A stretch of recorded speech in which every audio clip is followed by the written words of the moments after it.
摄影是一门艺术，也是一种科技。欢迎各位观众来到我们的频道。今天我们将探索摄影世界的进化，比较2013年的 Samsung NX300 相机和最新的 Samsung S24 Ultra 手机之间的拍摄能力。我们将深入探讨摄影器材的进步、相机系统跟手机摄影之间的差异，以及它们各自的优势所在。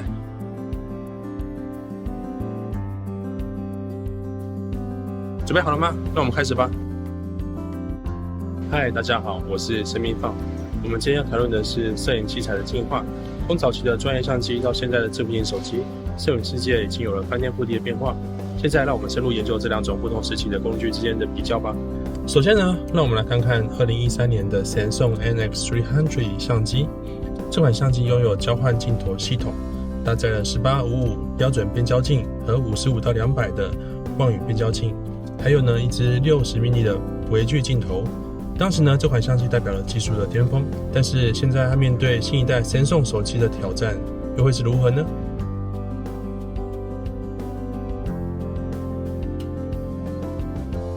那我们现在录影的画面呢，就是使用新的 Samsung S24 Ultra 手机。这款手机拥有4个镜头，分别是超广角、广角、望远和超望远，并且配备了2亿像素的主镜头。手机摄影已经进入一个全新的时代，但是它是否能挑战传统相机的地位呢？虽然手机的镜头呢是固定的，但是它们的技术呢却日益进步。例如新的 S24 Ultra 配备了高画质 4K 摄影、防抖跟 HDR 技术，这使得手机摄影呢在画质跟稳定性得到了前所未有的高水准哦。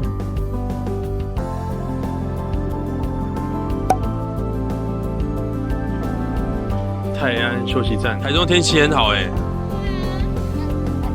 一定是这样。继续上路喽。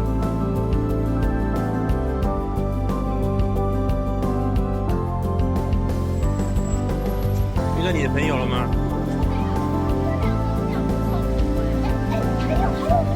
没错。阿兰蛙贵来了。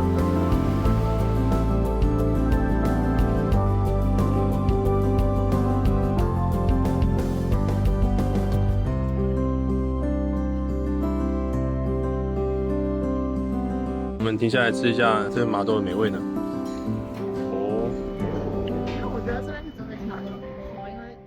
可以应对更具挑战性的场景，甚至主镜头还有8K 摄影，这些技术的革新啊，让手机摄影在日常拍摄中表现得非常出色。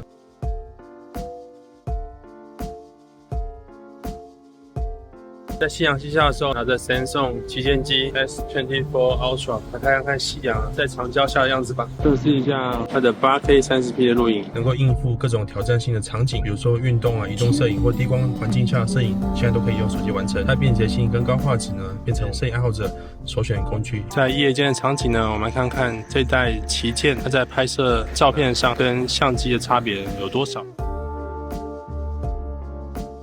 这边呢，一样我们使用原生的相机啊，跟 Expert RAW 弱档拍摄，看见其实以成片来讲，手机有这样的画质表现呢，已经非常令人惊艳了。不管夜间室内拍摄或者是室外步行拍摄，都不是什么困难的事情。随手一拍，白片对焦，画面上的色调看起来都让赏心悦目的。低光环境下的长焦可以看出画质还是比较吃力一点。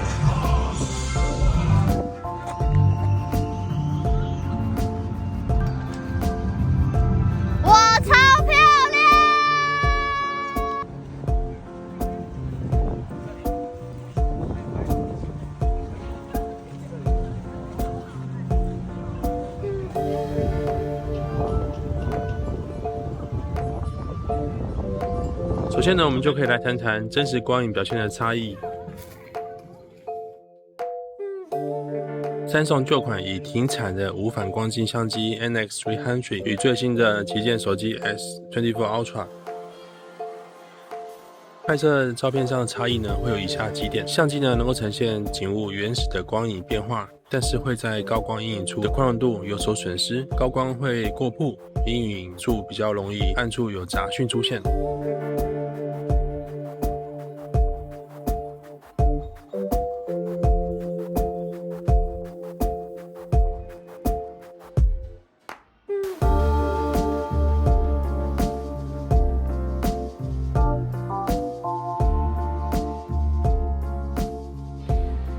手机呢会使用 HDR 运算，多帧合成会比较干净一点，高光素看起来会更多细节，阴影也不会过暗，画面比较平均，没有真实的光影感，会比较灰一点的感觉。我们看到细节表现的话，就发现透过主镜头2亿画素的发挥，手机的主镜头能够透过它非常高像素的感光元件带来清晰的细节，但是立体感受还是有点差别。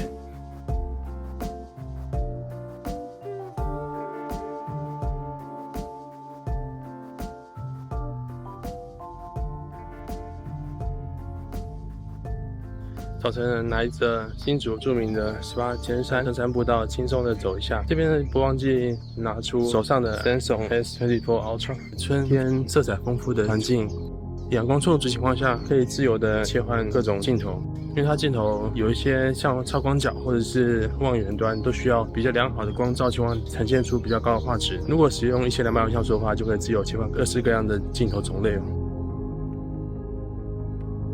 个别指定它的画素的话，会有一些镜头没有高画素选项，无法选择。比如说只有主镜位1倍跟望远焦段5倍呢，可以用5000万像素；如果使用2400万像素以下呢，就可以使用4颗镜头咯。而随手录影的表现呢，一如既往的印象是Samsung它的防守阵确实蛮有一套的，边走边拍都是非常 easy， 可以稳定住 hold 住画面。觉得呢？在阳光晴天的环境下，光线充足，不管用怎样的焦段，都可以保证有非常鲜艳、非常敏锐的发色。不妨开启自动 HDR， 但如果是阴天的时候开启 HDR 的话，就会有比较自然的感受，适时的开启哦。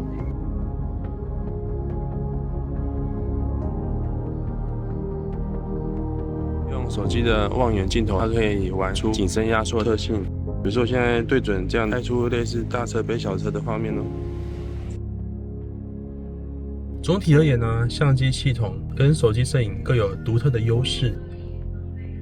相机凭借着光学的优势跟镜头的交换呢，能够呈现更专业、更创意的摄影作品。然而，手机摄影依靠着便捷性以及先进的数字技术，很多 App 的加持，让我们用户呢有了非常高画质的摄影体验。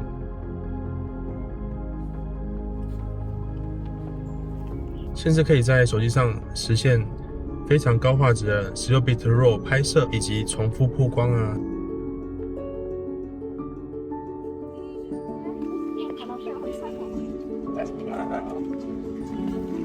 我们来到露营区咯，慢度余光来了。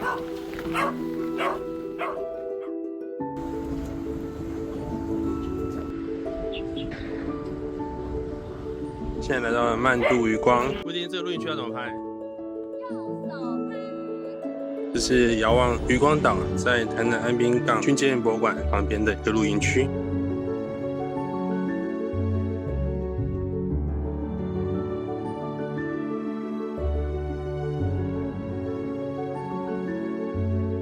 Let's have a look， 小巧可爱的造型呢，已经有现成的萤火区。这当然是常常听到的军机飞过的响声。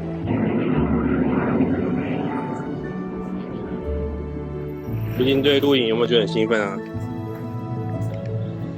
我比较想住烟火。快住到了。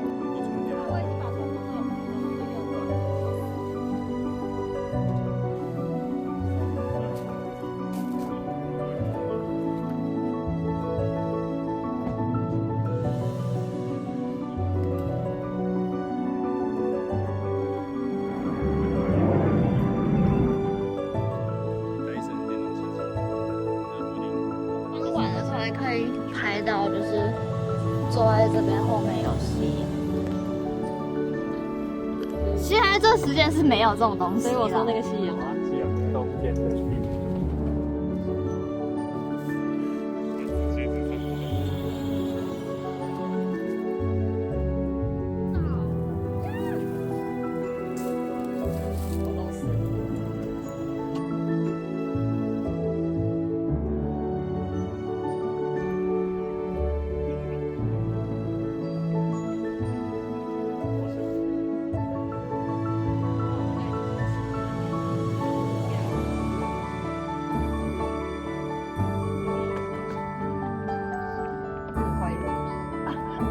这很 luxury。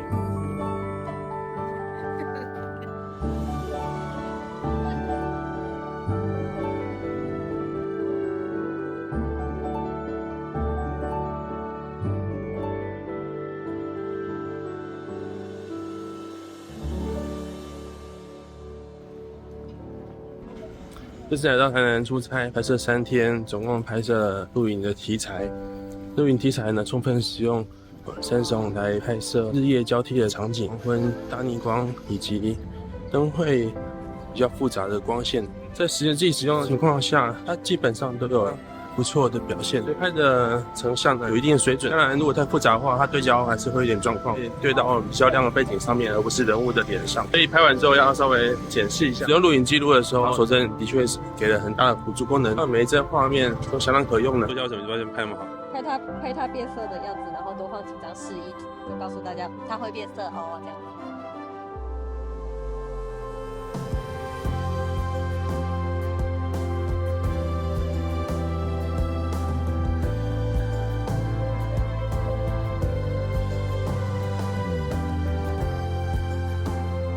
我一直都觉得跟露营睡是一件很幸福又很浪漫的事情。传统相机拥有交换式的镜头系统，配备了高品质的光学镜片，这使得它们能够在不同场景下获得更高的解析度跟准确的色彩再现。比如我们手上的 Samsung NX300 相机，这一系列优秀的镜头，每个镜头都经过精密的设计。这些镜头提供了各种焦距和拍摄功能，包括标准变焦、望远变焦、微距摄影。它们的光学性能使得摄影师能够在不同场景实现更多元的创意表现，这是手机摄影比较难企及的。但是手机摄影的轻便优势，虽然光学质量还是有所差距，机内的运算、多帧合成的技术依然能够提供我们预想值以上的成果。手机摄影的镜头虽然是固定的，但是借由多镜头的系统组成，他们的摄影技术日益先进。最新的 Samsung S24 Ultra 旗舰手机配备了高画质的 4K 录影，而摄影防抖技术跟 HDR 技术在拍摄录影上提供给我们很多的辅助。画质跟稳定性呢也提供了旗舰级的高度。相机在中长焦段3到5倍、70到115焦段的画面呢，会呈现出非常真实光学的立体感。因此呢，看到 Samsung NX300 这些老相机跟新的旗舰手机拍摄上性能的差异，手机提供非常稳定的防手震功能。在长焦远距离拍摄的成功率非常高，比相机的长焦防手震性能呢更加易于使用，是能够呈现很细腻的长焦画面。比相机的长焦防手震性能跟使用感受上来讲，要更加容易使用许多。也就是为什么 S23、24都会被很多演唱会观众租来使用拍摄演唱会的情景哦。总结来说，相机跟手机在拍摄照片上各有优势，取决于用户的偏好跟喜好。我们期待未来技术发展能够带来更多令人惊艳的器材。在这几周使用下来呢，真正感受到，如果是拍摄弱档用户呢，使用 Samsung S24 Ultra 的 Expert Pro 拍完之后，直接在机上的 Lightroom 修图，其实非常畅快，很快就可以在手机上预览到最终想要呈现出来画面的效果跟修图的结果哦。虽然说直接使用相机拍摄跟直接使用手机的 App 拍摄有这样的一种细节真实感的差异， S24 Ultra 可以使用非常著名的Samsung 专业的 Expert RAW 这个软体，拍摄16比特的 RAW， 而且是多帧合成的 RAW， 在细节呈现、噪点控制都是相当有优势哦。即便是没有什么前景声呢，我们也可以导入到手机的 Lightroom 景深模拟，就可以创造出前景声吸引的画面咯。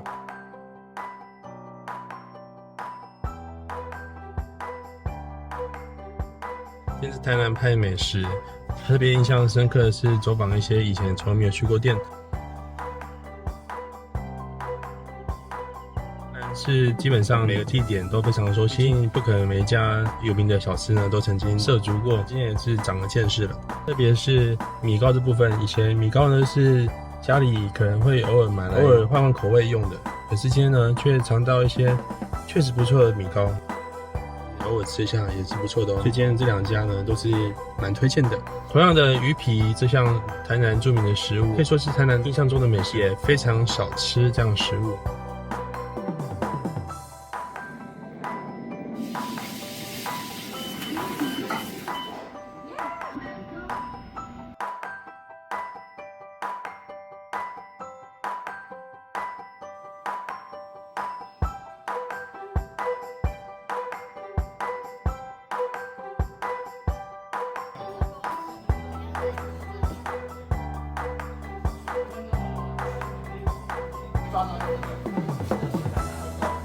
这真的是我的爱店，你知道吗？这是别间店喝不到的那种鲜甜味，就是这样出来。喝一口。哎，所有人配合。那我这样，你到底想见谁啦？想见这边有一个布丁嘛，连过去一点点，过去一点，连过去。对对对对，回来，快一点。好，头发放下来，有7、8分像。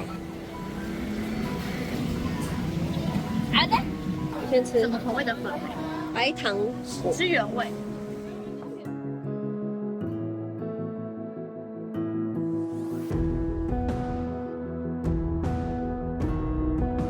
布丁2坊烟波感觉怎么样？仿不烟波呀，我哦不。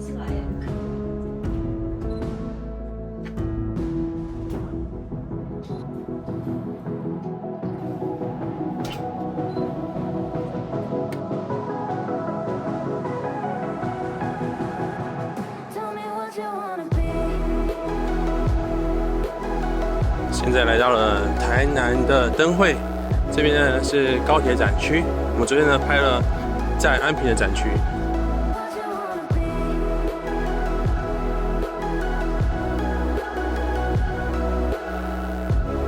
可以看看这两者的气势跟它的规模呢，确实也有很多不同的地方呢。Look at that, look amazing.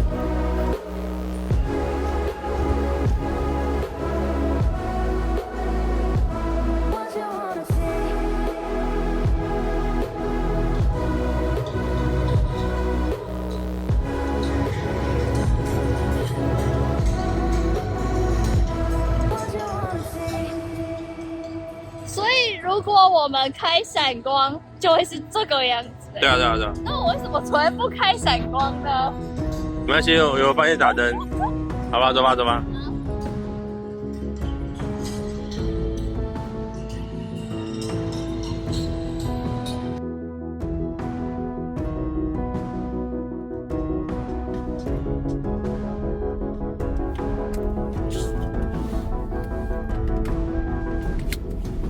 这是早晨6点，台南市2月份的样子。拍完了美食节目，2家米糕，2家牛肉汤，2家鱼皮汤，感受到是非常浓厚的人情味。一整天拍下来，就会发现说，台南食物呢确实是会比较重口一点。沾酱油膏的话，还是稍微克制一下，避免盐分摄取过高呢。不过依然非常的美味哦。台南的确一如盛传，每样东西呢都会有点甜味存在呢。今天呢也进行第3天的拍摄，旅游摄影节目为主。因为我们来宾呢一起在台南拍摄一些照片，然后在如何在景点拍摄的时候能够拍得更好，因为搭配了合作的厂商，可以拍摄旗袍的体验。安平的街区或者旗袍的呈现呢，因为非常的特别，非常美丽呢。S24 Ultra 拍摄起来，除了有时候图像会有点不太自然的Full HDR 之外，其实它整体的色调非常鲜艳呢，比较符合我们记忆中的色彩的样子哦。而且喜欢拍摄RAW档，在做个人化风格调整用户呢，会蛮喜欢 Expert RAW 这样的可以拍摄高画质时有变弱、多帧合成的RAW档。一般的手机RAW档相较起来呢是相当干净，或制作好高光阴影 HDR 的效果，很好用的一些功能，比如说 ND 滤镜。电子 ND 滤镜，它原理应该也是以非常高的快门多帧曝光来达成模拟长时间曝光的效果。双面曝光可能效果还没有那么容易掌握，但是仔细的去玩它的重复曝光呢，也是很有乐趣的哦。跟上次拍摄一样啊，如果是在台南市拍摄的话，来来往往都是那几条主要街道在穿梭呢，非常有趣。让我们前往烟波拍摄烟波的早餐吧。我真的一点还没有睡醒，不知道就是这样。传说中的早餐龙虾。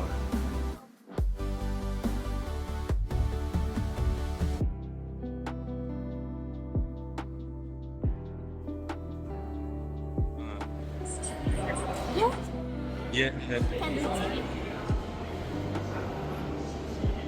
请查查再往前半步，然后脸朝那边。拍个剪影，神送的 Expert RAW 拍2张，重复曝光。我先拍1张，可以出现半透明的，可以补第2张，然后就会长这样子。啊，哇塞！使用它的5倍望远，全手动，连对焦都手动。重复的时候呢，脸呢在暗的地方，轮廓才会出现，要手动对焦。好，开讲喽。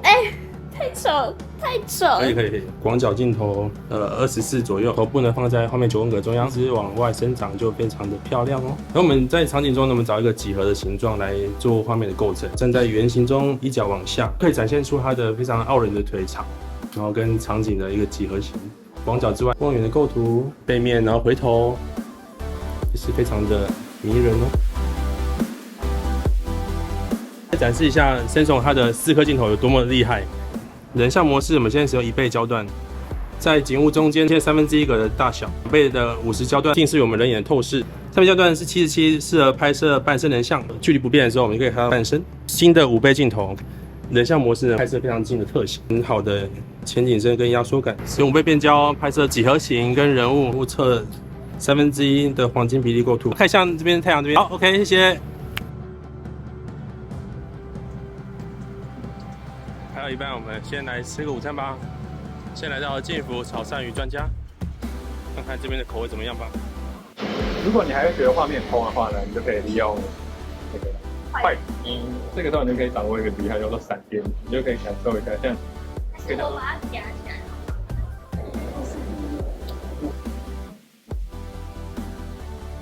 也不会看出来太刻意，比较干净一点点吧。我真的想买了，好像有点东西。这种情况我也不知道怎么办。这种情况我可以打1-2个。怎么可以？是我说的。找一张什么？反正就大概。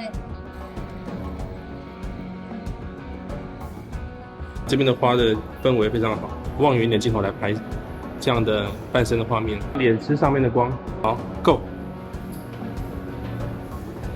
低角度了，让后面的线条不会干扰到脸部，带点压缩感，回头就好了，对，很好。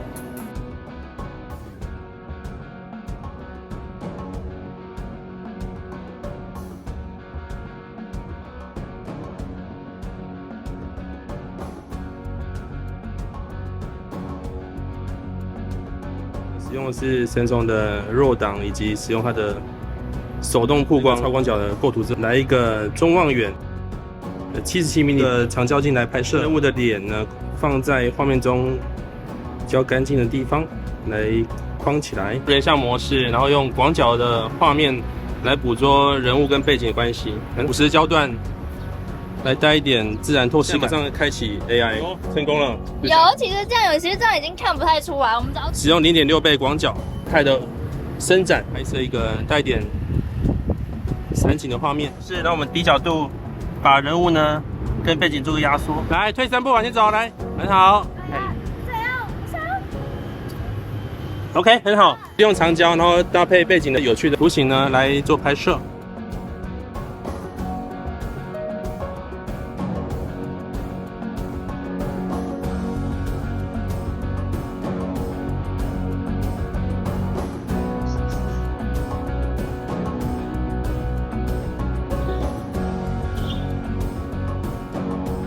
拍摄完之后呢，马上可以开启 Lightroom 来进行调整。Lightroom 呢，我们可以直接套用好我们已经调整过的 preset， 套用之后，再个别的进行参数的一些修正，让它更接近脑海中希望呈现的样子。这时候我们使用 S24 Ultra 它的 Stylus 著名的笔就非常的好用，增加点颗粒感，让画面质感更加的具有触觉感受。适当的减低一点清晰度，去掉一点数位感，不会那么死硬，有点去朦胧，让它整体反差更加的悦目。用分级来呈现个人化的色彩倾向，镜头校正哦，避免光学的扭曲，拍摄到修图一气呵成，非常令人愉快的使用体验呢。拍摄的时候，自由自在取景是非常惬意的，在长焦的范围内，肆意的去对景物进行自在的构图，用长焦来获得稍微工整的画面。使用 Expert RAW， 即便它是以光学焦段为主，我们也可以自在的用双指捏合方式，自在的改变焦段。推荐呢一定要使用 Expert RAW， 虽然它的反应速度比较慢一点，快门资质比较明显一点，它所提供的参数调整跟它16bit RAW 画质还是让人蛮喜爱的呢。直接可以进行 EB 值调整，对于它的白片呢可以自在控制，呈现更舒服的暖调，完成一张满意的画面拍摄，而且是16bit RAW 档，调整的细致度相当高呢。设定 ND 长曝的功能 ，ISO 设定50，用速度设定1秒，利用 ND 的功能控制曝光秒的速度，获得一些动态的画面哦。比较慢快门速度 ，S24 Ultra 比较能信赖的防手震机制，就可以手持拍下一些慢快门的画面，非常的有趣呢。还在工作，还在工作。感谢大家的收看，如果你喜欢这个影片，记得按赞、分享，并且订阅我们的频道。下次见，拜。